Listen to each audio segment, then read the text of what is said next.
کیا کام کرنا ہے بھائی؟ اور تراویح 20 رکعتیں ہیں، 8 رکعتیں بولو نہیں. حضرت عمر سے 2 روایتیں، ایک 8 والی اور ایک 20 والی، کہ حضرت عمر نے کتنی دیکھو نبی صلی اللہ علیہ وسلم نے تراویح کی کتنی رکعتیں پڑھی ہیں، کوئی بے غبار حدیث میں ہمیں اس کا تذکرہ نہیں ملتا. بس اتنا ہے کہ 3 دن پڑھی ہے، بس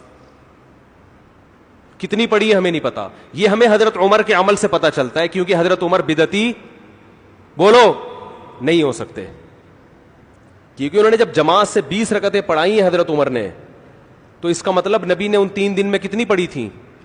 اور ایک ضعیف روایت میں اس کا تذکرہ بھی ہے کہ نبی نے 20 رکعتیں پڑھی ہیں. تو ضعیف روایت کی تائید جب خلفائے راشدین کے عمل سے ہو گئی تو وہ ضعیف بھی عملاً کیا بن گئی؟ صحیح بن گئی ہے وہ. تو حضرت عمر سے 2 ہیں، 8 بھی اور 20 بھی.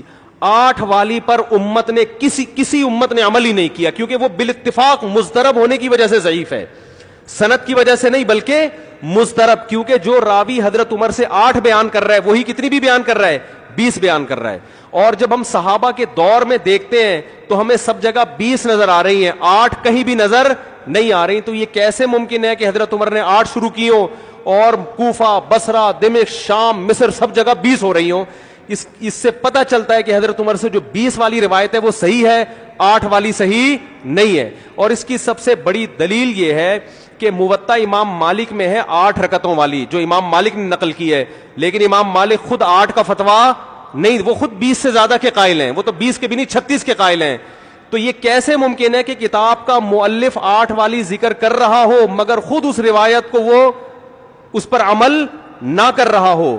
ان باتوں کا کسی اہل حدیث عالم کے پاس جواب نہیں ہے.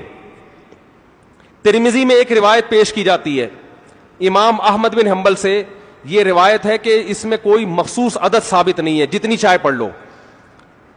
لیکن امام احمد کی جو اپنی اصل کتابیں ہیں فقہ کی، اس میں امام احمد کے شاگرد جو امام احمد سے ذکر کرتے ہیں وہ ذکر کرتے ہیں امام احمد بن حنبل کے نزدیک بھی 20 رکعتیں مختار ہیں. سمجھ نہیں آ رہی میرا خیال ہے بات. تبھی فقہ حنبلی میں تراویح کی رکعتیں کتنی ہیں؟ 20. اور امام ابو حنیفہ کے نزدیک بھی. لوگ پتہ ہے مجھ سے کیا کہتے ہیں؟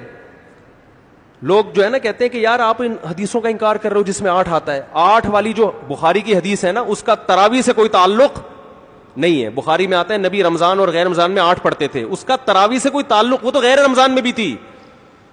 اتنی سینس نہیں ہے یار، آپ ہمیں قرآن و حدیث سکھا رہے ہو اور ہمیں اپنا مقلد بنا رہے ہو اتنے بڑے بڑے مجتہدین کی تقلید چھوڑ کے. میں لوگوں سے ایک بات کہتا ہوں، ایک قرآن و حدیث وہ ہے جو ابو حنیفہ، شافعی، مالک اور احمد بن حنبل نے سمجھا، اور ایک قرآن و حدیث وہ ہے جو 15ویں صدی کے مولوی سمجھ رہے ہیں. کس کی فہم زیادہ صحیح ہوگی؟ بولو بھائی.